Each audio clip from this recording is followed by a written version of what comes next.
ಸ್ನೇಹಿತರೆ ನಮಸ್ಕಾರ. ಹೊಸ ದಿಗಂತ ಡಿಜಿಟಲ್ ಚಾನೆಲ್ಗೆ ಸ್ವಾಗತ. ಬಹಳ ದಿನಗಳ ನಂತರ ಕಾಂಗ್ರೆಸ್ ಅಧಿನಾಯಕಿ ಸೋನಿಯಾ ಗಾಂಧಿಯವರು ಇವತ್ತು ಒಂದು ಲೇಖನವನ್ನು ಬರೆದುಬಿಟ್ಟಿದ್ದಾರೆ. ಅದು ದಿ ಹಿಂದೂ ಪತ್ರಿಕೆಯಲ್ಲಿ. ಸೊ ಅದರಲ್ಲಿ ಅವರು ಇರಾನ್ ದೇಶದ ಬಗ್ಗೆ ಸಹಾನುಭೂತಿಯನ್ನು ವ್ಯಕ್ತಪಡಿಸಿದ್ದಾರೆ. ಇರಾನ್ ಮೇಲೆ ಇಸ್ರೇಲ್ ಮಾಡಿದ ದಾಳಿಯನ್ನು ತೀವ್ರವಾಗಿ ಖಂಡಿಸಿ ಅದನ್ನು ಬರೆದಿದ್ದಾರೆ. ಮತ್ತು ಭಾರತ ಈ ಸಂದರ್ಭದಲ್ಲಿ ಇರಾನ್ ಜೊತೆ ನಿಲ್ಲಬೇಕು ಅನ್ನುವಂಥ ಆಗ್ರಹವನ್ನು ಕೂಡ ಮಾಡಿದ್ದಾರೆ. ಅವರು ಯಾಕೆ ಈ ಲೇಖನವನ್ನು ಬರೆದರು, ಈ ಆಗ್ರಹವನ್ನು ಮಾಡಿದ್ರು, ಇದನ್ನೆಲ್ಲ ಮುಂದೆ ಹೇಳ್ತೀನಿ.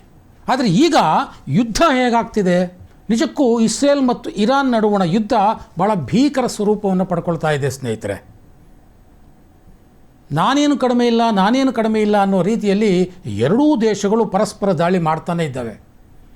ಇರಾನ್ನ ಅಣು ಕೇಂದ್ರಗಳನ್ನೆಲ್ಲ ನಾಶ ಮಾಡೋವರೆಗೂ ಬಿಡೋದಿಲ್ಲ ಅಂತ ಇಸ್ರೇಲ್ ಹೇಳಿದ್ರೆ ಇರಾನ್ ಹೇಳ್ತಾ ಇದೆ ಯಹೂದ್ಯಗಳ ನಾಶವೇ ನಮ್ಮ ಗುರಿ ಅಂತ. ಸೊ ಯಾರ ಮಧ್ಯಸ್ಥಿಕೆಗೂ ಯಾರೂ ಒಪ್ತಾ ಇಲ್ಲ. ಯಾವ ಕದನ ವಿರಾಮ ಪ್ರಪೋಸಲ್ಗೂ ಇಬ್ಬರೂ ಒಪ್ತಾ ಇಲ್ಲ. ನೋಡೇ ಬಿಡೋಣ, ನಾನು ಗ್ರೇಟೋ ನೀನು ಗ್ರೇಟೋ ಅನ್ನೋ ರೀತಿಯಲ್ಲಿ ಭೀಕರವಾಗಿ ಯುದ್ಧ ನಡೀತಾ ಇದೆ.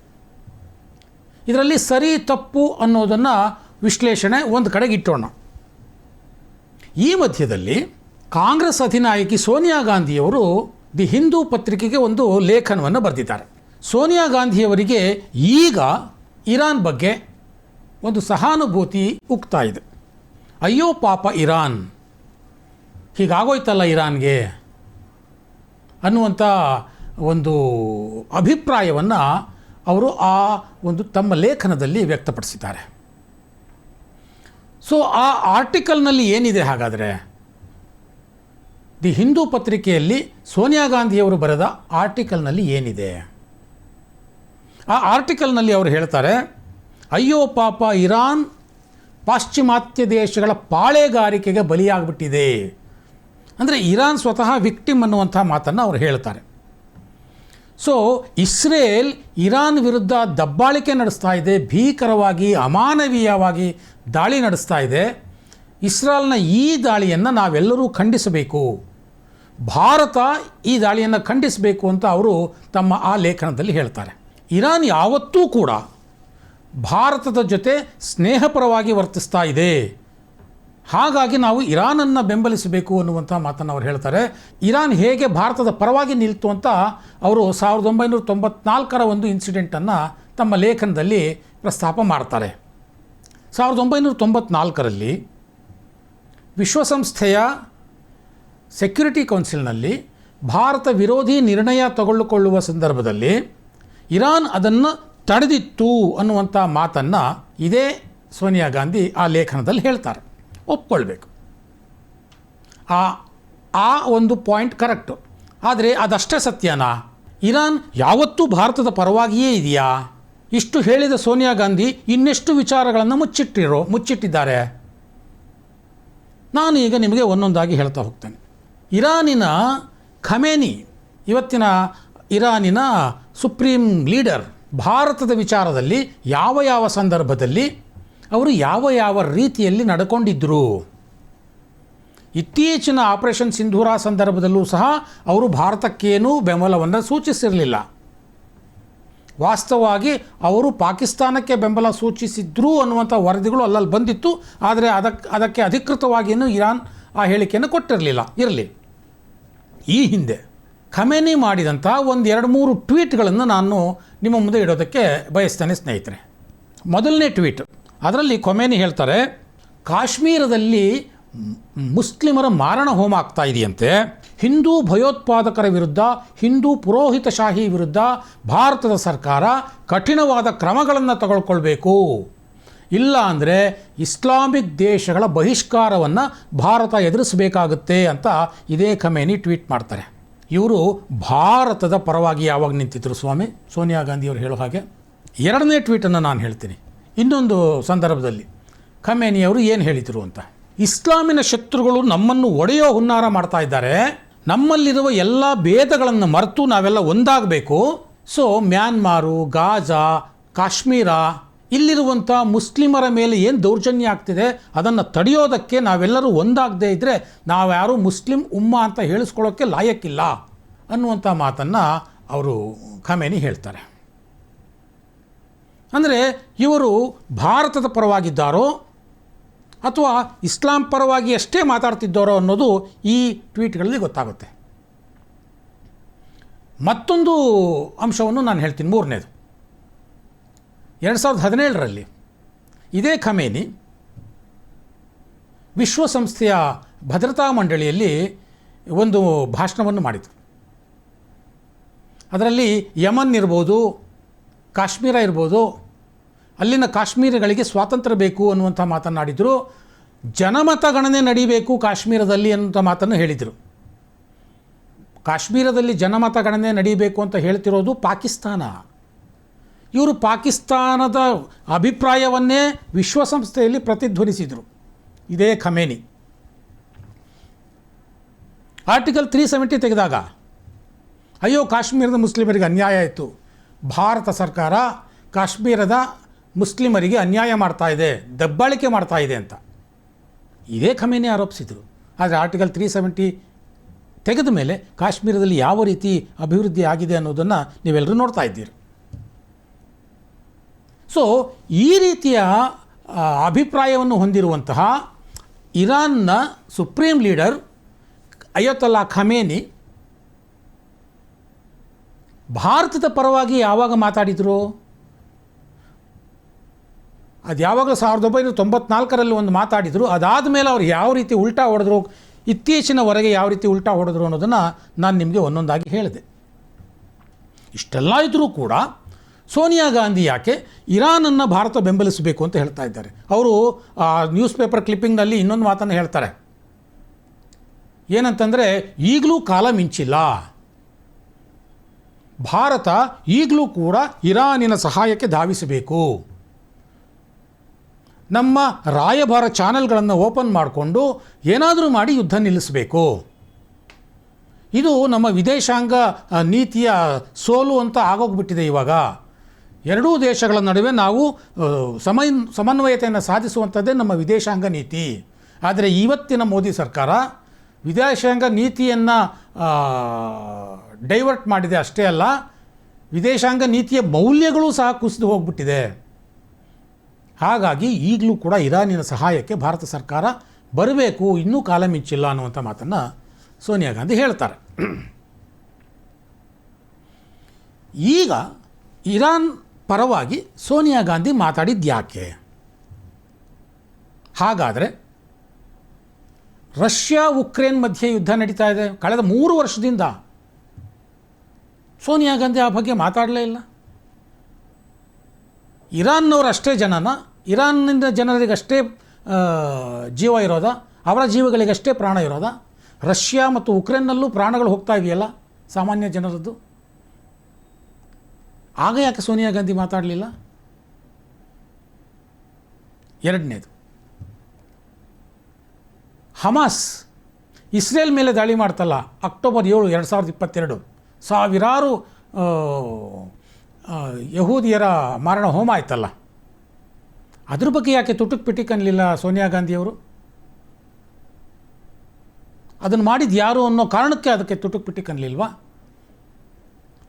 ಆವತ್ತು ಹಮಾಸ್ ಮಾಡಿದ್ದು ತಪ್ಪೆ, ಇಸ್ರೇಲ್ ಮಾಡಿದ್ದು ತಪ್ಪೆ.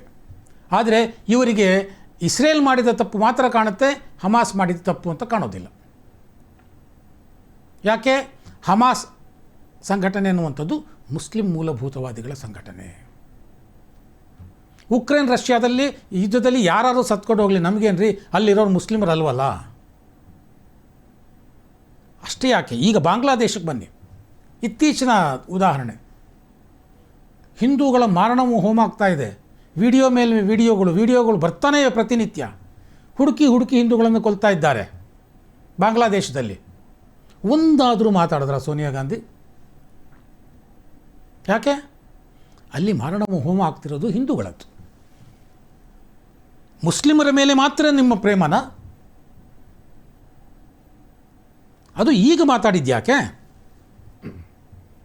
ಇರಾನ್ ಪರವಾಗಿ ಮಾತನಾಡಿಬಿಟ್ರೆ ಭಾರತದಲ್ಲಿರುವ ಮುಸ್ಲಿಮರ ಬೆಂಬಲ ನಮಗೆ ಗಟ್ಟಿಯಾಗುತ್ತೆ ಅನ್ನುವಂಥ ಒಂದು ತಂತ್ರವನ್ನು ಸೋನಿಯಾ ಗಾಂಧಿಯವರು ಇವತ್ತು ಬಳಸಿದ್ದಾರೆ. ಯಾಕೋ ಇತ್ತೀಚಿನ ದಿನಗಳಲ್ಲಿ ಮುಸ್ಲಿಮರ ಬೆಂಬಲವೂ ಸಹ ಕಾಂಗ್ರೆಸ್ಗೆ ಕಡಿಮೆ ಆಗ್ತಾ ಇದೆ, ಚುನಾವಣೆಗಳಲ್ಲಿ ನಾವು ನೋಡಿದ್ದೇವೆ.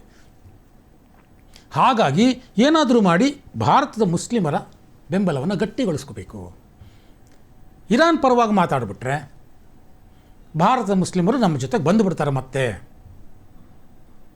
ಇದೇ ಹಳೇ ಟ್ಯಾಕ್ಟಿಕ್ಸ್ 1947ರಿಂದ ಕಾಂಗ್ರೆಸ್ ಮಾಡ್ಕೊಂಡು ಬಂದಿರೋದು ಇದೇ ಕೆಲಸವನ್ನೇ. ಗೊತ್ತಿಲ್ಲ, ಈ ಟ್ವೀಟ್ ಮಾಡಿದ ತಕ್ಷಣ ಅಥವಾ ಈ ಲೇಖನವನ್ನು ಬರೆದ ತಕ್ಷಣ ಮುಸ್ಲಿಮರೆಲ್ಲರೂ ಮತ್ತೆ ದೇಶಾದ್ಯಂತ, ಅದರಲ್ಲೂ ಮುಖ್ಯವಾಗಿ ಬಿಹಾರದಲ್ಲಿ ಚುನಾವಣೆ ನಡೀತಾ ಇದೆ ಈ ವರ್ಷ, ಅಲ್ಲಿ ಮುಸ್ಲಿಮರು ಕಾಂಗ್ರೆಸ್ಗೆ ವೋಟ್ ಹಾಕ್ತಾರಾ ಗೊತ್ತಿಲ್ಲ. ಆದರೆ ಇರಾನನ್ನು ಭಾರತ ಬೆಂಬಲಿಸಬೇಕು ಅಂತ ಒಂದು ಲೇಖನವನ್ನು ಬರೆದು ಬಿಟ್ಟರೆ ಅಷ್ಟರ ಮಟ್ಟಿಗೆ ಭಾರತದ ಮುಸ್ಲಿಮರ ಮೇಲೆ ತಾನು ಒಂದು ರೀತಿ ಮೋಡಿ ಮಾಡಬಹುದು ಅನ್ನುವಂಥ ಒಂದು ಭ್ರಮೆಯಲ್ಲಿ ಸೋನಿಯಾ ಗಾಂಧಿಯವರು ಈ ಲೇಖನ ಬರೆದಿದ್ದಾರೆ ಅನ್ನುವಂಥ ಒಂದು ಟೀಕೆಗಳು ಸಹ ಈಗ ವ್ಯಕ್ತ ಆಗ್ತಾ ಇದೆ. ಸೋನಿಯಾ ಗಾಂಧಿಯವರು ಆ ಲೇಖನ ಬರೆದ ಮೇಲೆ ಸ್ನೇಹಿತರೆ, ಇನ್ನೊಂದು ವಿಚಾರ, ನಮ್ಮ ಕಾಂಗ್ರೆಸ್ಸಿನ ಸಿದ್ದರಾಮಯ್ಯನವರು ಸುಮ್ಮನೆ ಇರೋಕ್ಕಾಗತ್ತಾ? ಎಷ್ಟೇ ಆದರೂ ಅಧಿನಾಯಕಿ, ಪಕ್ಷದ ಅಧಿನಾಯಕಿ ಸೋನಿಯಾ ಗಾಂಧಿಯವರು ಈ ಲೇಖನ ಬರೆದಿದ್ದೇ ತಡ, ಎಸ್ ಮೇಡಮ್, ನೀವು ಹೇಳಿದ್ದೆ correct madam, we are here with you, ಜಿಂದಾಬಾದ್ ಸೋನಿಯಾ ಗಾಂಧಿ ಅನ್ನೋ ರೀತಿಯಲ್ಲಿ ಸೋನಿಯಾ ಗಾಂಧಿಯವರ ಟ್ವೀಟನ್ನು ರೀಟ್ವೀಟ್ ಮಾಡಿಕೊಂಡು ಸಿದ್ದರಾಮಯ್ಯನವರು ಎಸ್ ನೀವು ಹೇಳಿದ್ದು ಸರಿ ಮೇಡಮ್, ನಾವೆಲ್ಲರೂ ಸೇರಿ ಇರಾನನ್ನು ಬೆಂಬಲಿಸಬೇಕು ಅಂತ ಸಿದ್ದರಾಮಯ್ಯನವರು ಟ್ವೀಟ್ ಮಾಡಿದ್ದಾರೆ. ಕರೆಕ್ಟ್ ಸೋನಿಯಾ ಮೇಡಮ್ ಹೇಳಿರೋದು ಕರೆಕ್ಟು ಅಂತ, ತಪ್ಪು ಅಂತ ಹೇಳೋಕ್ಕಾಗತ್ತಾ? ಸಾಧ್ಯವೇ ಇಲ್ಲ. ಅದರಲ್ಲೂ ಈಗ ಅವರು ಕುರ್ಚಿ ಅಲ್ಲಾಡ್ತಿರೋ ಸಮಯದಲ್ಲಿ ಎಲ್ಲರಿಗಿಂತ ಮುಂಚೆ ತಾವೇ ಹೇಳಬೇಕು ಅನ್ನೋ ಆತರದಲ್ಲಿ ಅವರು ಪಠಾರಂತ ಹಾಕೇಬಿಟ್ರು ರೀಟ್ವೀಟ್. ಮುಸ್ಲಿಂ ತುಷ್ಟೀಕರಣ ಕರ್ನಾಟಕದಲ್ಲಿ ಹೇಗೆ ನಡೀತಾ ಇದೆ ಅನ್ನೋದನ್ನು ನಾವೆಲ್ಲರೂ ನೋಡ್ಕೊಂಡು ಬಂದಿದ್ದೇವೆ. ಸೊ ಇಂಥ ಅವಕಾಶವನ್ನು ಸಿದ್ದರಾಮಯ್ಯನವರು ಬಿಡ್ತಾರಾ? ಖಂಡಿತ ಇಲ್ಲ. ಆದರೆ ವಾಸ್ತವವಾಗಿ ಭಾರತ, ಇರಾನ್ ಮತ್ತು ಇಸ್ರೇಲ್ ಸಂಬಂಧಗಳು ಹೇಗಿವೆ? ಮೋದಿ ಸರ್ಕಾರ ಎರಡೂ ದೇಶಗಳ ಮಧ್ಯೆ ಯಾವ ರೀತಿಯ ಸಂಬಂಧವನ್ನು ಬೆಳೆಸ್ಕೊಂಡಿದೆ? ಕಳೆದ 10 ವರ್ಷಗಳಲ್ಲಿ ಮೋದಿ ಸರ್ಕಾರ, ಅದು ಇಸ್ರೇಲ್ ಇರ್ಬೋದು, ಪ್ಯಾಲೆಸ್ಟೈನ್ ಇರ್ಬೋದು ಅಥವಾ ಇರಾನ್ ಇರ್ಬೋದು, ಮೂರೂ ದೇಶಗಳ ನಡುವೆ ಒಳ್ಳೆಯ ಸಂಬಂಧಗಳನ್ನು ಇಟ್ಕೊಂಡು ಬಂದಿದೆ ಸ್ನೇಹಿತರೆ. ಇರಾನ್ ಜೊತೆ ಚಾಬಹಾರ್ ಬಂದರನ್ನು ನಿರ್ಮಿಸೋದಕ್ಕೆ ಸಾವಿರಾರು ಕೋಟಿ ರೂಪಾಯಿ ಹಣವನ್ನು ಭಾರತ ಸುರಿದಿದೆ ಇರಾನ್ನಲ್ಲಿ. ಅಷ್ಟೇ ಅಲ್ಲ, ಸೌತ್ ನಾರ್ತ್ ಟ್ರಾನ್ಸ್ಪೋರ್ಟ್ ಕಾರಿಡಾರ್ ಮಾಡಲಿಕ್ಕೆ ಇರಾನ್ ಸಹಾಯ ಬೇಕೇ ಬೇಕು. ಹಾಗಾಗಿ ಅದಕ್ಕೂ ಸಹ ಇರಾನ್ ಜೊತೆಯಾಗಿ ನಿಂತಿದೆ ಭಾರತ ಜೊತೆ. ಹಾಗಾಗಿ ಭಾರತ ಯಾವತ್ತೂ ಇರಾನ್ಗೆ ವಿರುದ್ಧವಾಗಿ ಹೋಗೋಕ್ಕೆ ಸಾಧ್ಯ ಇಲ್ಲ. ಇನ್ನು ಇಸ್ರೇಲ್ ಭಾರತದ ಜೊತೆ ಅತ್ಯಂತ ಸುಮಧುರವಾದ ಸಂಬಂಧವನ್ನು ಹೊಂದಿದೆ. ಇತ್ತೀಚೆಗೆ ಪಾಕಿಸ್ತಾನ ವಿರುದ್ಧದ ಆಪರೇಷನ್ ಸಿಂಧೂರ್ನಲ್ಲೂ ಕೂಡ ಇಸ್ರೇಲ್ ನೇರವಾಗಿ ಭಾರತಕ್ಕೆ ಬೆಂಬಲವನ್ನು ಘೋಷಿಸಿತ್ತು. ಸೊ ಅಲ್ಲಿನ ಅಧ್ಯಕ್ಷ ನೆತನ್ಯಾಹು ಜೊತೆ ಇರ್ಬೋದು ಅಥವಾ ಯಾವುದೇ ಅಧ್ಯಕ್ಷರ ಜೊತೆ ಇರ್ಬೋದು, ಇಸ್ರೇಲ್ ಜೊತೆ ಭಾರತದ ಸಂಬಂಧ ಬಹಳ ಗಟ್ಟಿಯಾಗಿದೆ. ಅದು ಮಿಲಿಟರಿ ಒಪ್ಪಂದಗಳಿರ್ಬೋದು, ಬೇಹುಗಾರಿಕೆ ಒಪ್ಪಂದಗಳಿರ್ಬೋದು, ಯಾವುದೇ ರೀತಿಯ ಸಂಬಂಧಗಳಲ್ಲಿ ಇಸ್ರೇಲ್ ಮತ್ತು ಭಾರತದ ಸಂಬಂಧಗಳು ನಿಜಕ್ಕೂ ಗಟ್ಟಿಯಾಗಿದೆ. ಹಾಗಾಗಿ ಮೋದಿ ಸರ್ಕಾರ ಎರಡೂ ದೇಶಗಳ ನಡುವೆ ಸಮಾನ ಅಂತರವನ್ನು ಕಾಯ್ಕೊಂಡಿದೆ. ಈಗ ಕಾಯ್ಕೊಳ್ಳೇಬೇಕು, ಇದೇ ತಾನೇ ವಿದೇಶಾಂಗ ನೀತಿ. ಹೀಗಿದ್ದಾಗ ನಮಗೆ ಇಸ್ರೇಲಿಂದಲೂ ಒಳ್ಳೆಯದಾಗುತ್ತೆ, ಇರಾನ್ನಿಂದಲೂ ಒಳ್ಳೆಯದಾಗುತ್ತೆ. ಇದನ್ನು ಈ ಹಿಂದೆ ಉಕ್ರೇನ್ ಮತ್ತು ರಷ್ಯಾ ಸಂದರ್ಭದಲ್ಲಿ ಮೋದಿ ತೋರಿಸ್ಕೊಟ್ಟಿದ್ದಾರೆ. ಸೊ ಇಬ್ಬರ ಮಧ್ಯೆಯೂ ಸಹ ಬೇಕಾದರೆ ನಾನು ಮಧ್ಯಸ್ಥಿಕೆ ವಹಿಸ್ತೀನಿ ಅಂತ ಹೇಳುವಷ್ಟರ ಮಟ್ಟಿಗೆ ಮೋದಿ ಹೋಗಿದ್ದರು. ಹಾಗಾಗಿ ರಷ್ಯಾದಿಂದ ಆಯಿಲ್ ಸಹ ಆ ಸಂದರ್ಭದಲ್ಲಿ ಭಾರತಕ್ಕೆ ಸಿಕ್ತು ಕಡಿಮೆ ದರದಲ್ಲಿ. ಇವತ್ತಿನ ವಿದೇಶಾಂಗ ನೀತಿ ಜಿಯೋ ಪಾಲಿಟಿಕ್ಸ್ ಹೇಗೆ ನಡೆಯುತ್ತೆ ಅಂತಂದರೆ, ಶತ್ರುವಿನ ಶತ್ರು ಮಿತ್ರ, ಯಾವಾಗ ನನಗೆ ಅನುಕೂಲನೋ ಆವಾಗ ಅವನು ಮಿತ್ರ, ಬೇರೆ ಸಂದರ್ಭದಲ್ಲಿ ಅವನು ನಮಗೆ ಬೇಡ ನಮ್ಮ ಹತ್ರ ಅನ್ನೋ ಥರ ಪಾಲಿಸಿ. ಚೀನಾ ಪಾಲಿಸ್ಕೊಂಡು ಬಂದಿರೋದು ಅದೇ, ಅಮೆರಿಕ ಪಾಲಿಸ್ಕೊಂಡು ಬಂದಿರೋದು ಅದೇ, ರಷ್ಯಾ ಪಾಲಿಸ್ಕೊಂಡು ಬಂದಿರೋದು ಅದೇ. ಆದರೆ ಚೀನಾ ಪಾಕಿಸ್ತಾನಗಳ ಥರ ಭಾರತ ಕಳ್ಳಾಟ ಆಡ್ತಾ ಇಲ್ಲ, ಕದ್ದು ಮುಚ್ಚಿಯನ್ನು ಮಾಡ್ತಾ ಇಲ್ಲ, ನೇರವಾಗಿ ಎಲ್ಲವನ್ನು ಹೇಳ್ತಾ ಇದೆ. ಹಾಗಾಗಿಯೇ ಭಾರತ ಇವತ್ತು ಎರಡೂ ದೇಶಗಳ ನಡುವೆ ಸಮಾನ ಅಂತರವನ್ನು ಕಾಯ್ಕೊಂಡಿದೆ. ಆದರೆ ಸೋನಿಯಾ ಗಾಂಧಿಯವರು ಈ ಲೇಖನವನ್ನು ಪ್ರಕಟ ಮಾಡೋದ್ರ ಮುಖಾಂತರ ಮುಸ್ಲಿಮರ ಓಲೈಕೆ ರಾಜಕಾರಣದ ಮತ್ತೊಂದು ಮಜಲನ್ನು ಮುಂದುವರಿಸಿದ್ದಾರೆ ಅಂತ ಹೇಳ್ಬೋದೇ ಹೊರತು ಇದರಲ್ಲಿ ಇರಾನ್ ಜನರ ಬಗ್ಗೆ ಆಗಲಿ ಮತ್ತು ಬೇರೆ ಇನ್ಯಾವುದೇ ಜನರ ಬಗ್ಗೆ ಆಗಲಿ ಯಾವ ಪ್ರೀತಿಯೂ ಕಾಣೋದಿಲ್ಲ. ಅಲ್ಲಿ ಕಾಣ್ತಾ ಇರೋದು ಬರೀ ವೋಟ್ ಬ್ಯಾಂಕ್ ರಾಜಕಾರಣ ಮಾತ್ರ.